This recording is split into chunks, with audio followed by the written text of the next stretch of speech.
في خطوة تعكس اهتمام اليونان بالحفاظ على تراثها التاريخي، أبرزت صحيفة كاثميرني اليونانية إعادة افتتاح قصر بيلا الأثري مسقط رأس الإسكندر الأكبر بعد انتهاء من أعمال ترميمه وتأهيله، ويعد هذا المشروع من أبرز المشروعات الثقافية ذات القيمة التاريخية والحضارية في إقليم مقدونيا واليونان عموما. وسلمت وزيرة الثقافة اليونانية لينا مندوني القصر المعاد تأهيله إلى البلدية وزوار الموقع، مؤكدة أن المشروع يعيد مدينة بيلا إلى مكانتها المحورية على خريطة المواقع الأثرية الكبرى.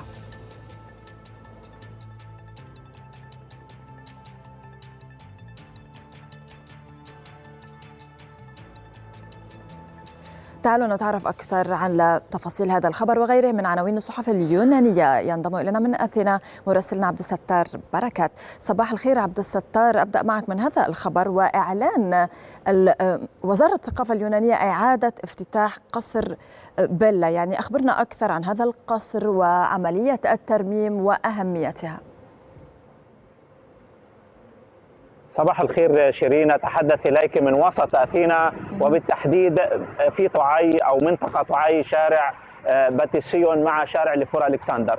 الصحف اليونانية اليوم فعلا بتتحدث عن قصر بيلا التاريخي اللي بيستعيد مكانته كأحد أهم المعالم الأثرية في إقليم مقدونيا الوسطى واليونان، فهو مسقط رأس الإسكندر الأكبر، وأيضا كان القلب السياسي والإداري للمملكة المقدونية في القرن الرابع قبل الميلاد. من هذا المكان شيرين في شمال اليونان نشأ الإسكندر الأكبر، وتكونت شخصيته العسكرية والسياسية في بيئة جمعت بين السلطة والتعليم والتدريب.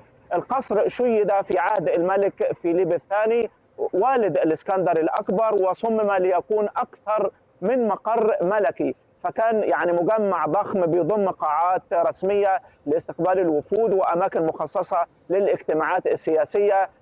أما من الناحية المعمارية مثلا هو يتميز قصر بيلا بتخطيطه يعني المتدرج على 7 مبان موزعة على مساطب متتالية بتتصل عبر ممرات وسلالم واسعة.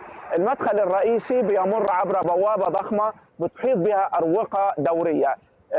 مشروع الترميم ده استند إلى مخطط شامل أعد عام 2015 وبدأ التنفيذ فيه فعليا عام 2020، وركزت الأعمال على حماية الأساسيات الأصلية وإبرازها مع تدخلات محدودة ومدروسة لتوضيح شكل المباني ووظائفها للزائر. وشملت العملية أيضا شيرين ترميم أقسام من الأجنحة الملكية والبوابة الرئيسية وساحة التدريب، إلى جانب تطوير البنية التحتية المحيطة بالموقع، يعني من مواقف سيارات ومسارات مهيئة لذوي الهمم وأماكن استراحة. وبالإضافة إلى الترميم رافق الافتتاح عرض تماثيل نادرة من العصر الهيلينستي في متحف بيلا الأثري ليصبح المكان مساحة حية بتروي نشأة الإسكندر الأكبر. فعلا يعني عبد الستار، أهمية الحفاظ على الطابع المعماري الأصلي لهذا القصر الذي يعود إلى عصور قديمة مهم جدا للزوار وللعالم عامة. أنتقل معك إلى بلدية أثينا التي نظمت فعالية رياضية احتفالية لافتة ارتدى خلالها المشاركون ملابس البابا نويل، يعني لو تحدثنا على أجواء الأعياد عندك وهذه المبادرة وأهدافها. نعم، هي مبادرة جاءت من بلدية أثينا بتنظيم سباق اسمه أثينز سانتا ران 2025، بأن يجري المشاركون بملابس بابا نويل الحمراء المعروفة، ناشرين البسمة في كل زاوية من المدينة كفعالية مختلفة بتحمل طابع رياضي واحتفالي في وقت واحد. وتهدف هذه المبادرة إلى إدخال الفرح إلى شوارع العاصمة مع اقتراب، يعني احنا بنعيش الآن موسم الأعياد، وغدا عيد الميلاد هنا في اليونان. كل عام والعالم جميعا بخير. وهذه المبادرة بتوصل رسالة إنسانية بسيطة مفادها أن الرياضة يمكن أن تكون وسيلة للإعطاء والتضامن. الفكرة كما ذكرت بتقوم على تنظيم سباق قصير ومفتوح للجميع، حيث يرتدي المشاركون ملابس بابا نويل، وجابوا شوارع وسط أثينا لمسافة بتقارب 3 كيلومترات. الهدف لم يكن المنافسة أو تحقيق أرقام قياسية أو يعني الواحد يحوز على ميدالية، ولكن خلق أجواء احتفالية بتجمع العائلات والأطفال والشباب وبتحول الجري إلى تجربة ممتعة يعني بتنشر البسمة في أحياء المدينة التاريخية. من الناحية الإنسانية أيضا شيرين، البلدية خصصت جزء من عائدات السباق لدعم مركز الاستقبال والتضامن الاجتماعي التابع لها، في خطوة بتؤكد البعد الاجتماعي للمبادرة وحرصها على ربط الفرح بالعطاء، خاصة في فترة الأعياد اللي بتحمل رمزية التضامن مع الفئات الأكثر احتياجا.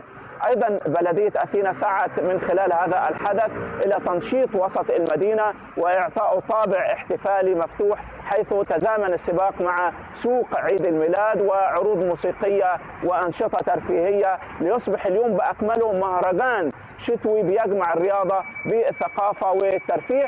باختصار شيرين، هذا السباق بالإضافة إلى أنه فعالية رياضية لكنه يعتبر مبادرة مجتمعية بتحمل رسالة واضحة، وهي أن أثينا مدينة بتحتفل بالحياة وتؤمن بأن مشاركة الفرح بتحول إلى قوة إنسانية قادرة على جمع الناس ودعم هؤلاء الذين هم يعني في أشد الحاجة أو في حاجة للمساندة. يعني فعلا عبد الستار، أنا بعيد عليك وعلى جميع المشاهدين، والأعياد هي فترة مهمة لنشر هذه الرسائل الإيجابية. يعني أيضا أنتقل معك إلى عنوان مهم في الصحف اليونانية. المركز الثقافي المصري في أثينا نظم فعالية خاصة بمناسبة اليوم العالمي للغة العربية، لو تخبرنا أكثر عن فعاليات هذه المناسبة. المركز الثقافي المصري وسط أثينا نظم فعالية ثقافية خاصة بمناسبة اليوم العالمي للغة العربية، وده جاء لإبراز مكانة اللغة العربية بوصفها إحدى ركائز الهوية الثقافية وجسر للتواصل والحوار بين الشعوب، وتأكيدا لدور المركز في تعزيز التعاون الثقافي بين مصر واليونان. الفعالية جاءت في أجواء ثقافية مميزة وشملت ندوة فكرية وثقافية شارك فيها نخبة من الأكاديميين والمتخصصين في شؤون اللغة العربية، إلى جانب دارسين يونانيين وطلاب مهتمين بتعلم اللغة العربية. وفي لقاءات مع القاهرة الإخبارية المتحدثون تناولوا تاريخ اللغة العربية وأهميتها الحضارية ودورها في نقل المعرفة وبناء جسور التواصل بين الثقافات، وأكدوا أن اللغة العربية كانت ولا تزال لغة علم وفكر وإبداع. الفعالية أيضا شهدت يعني عرض فني للخط العربي أبرز جماليات لغة الضاد وتنوع مدارس الخط العربي فيها. طبعا في كلمات للسفير المصري هنا في أثينا عمر عامر ومديرة المركز الدكتورة منال علي، أكد على أن الاحتفال باليوم العالمي للغة العربية بيعكس الدور الحضاري العميق لهذه اللغة باعتبارها من أقدم اللغات الحية وأكثرها تأثيرا في التاريخ الإنساني. ووضحوا أن المركز بيحرص من خلال هذه الأنشطة على دعم تعلم اللغة العربية وتعزيز الحوار الحضاري بين مصر واليونان. وشارك في الندوة أيضا يعني عدد من المتحدثين البارزين اللي ناقشوا قضايا متعددة، يعني من بينها علاقات الهجرة بالأدب العربي وتأثير القرآن الكريم في تطور اللغة ودور الترجمة أيضا في التقارب الثقافي وأهمية نشر تعليم اللغة العربية في المجتمعات الأوروبية. أيضا تم تكريم المشاركين في ختام الفعالية تقديرا لإسهاماتهم الثقافية والفكرية. نعم. طبعا يعني دور اللغة الحضاري في تعزيز الحوار الثقافي والتقارب بين الشعوب خاصة العربية واليونانية. أشكرك دائما عبد الستار بركات على كل المعلومات اللي تختص في أثينا واليونان. شكرا لك مراسلنا.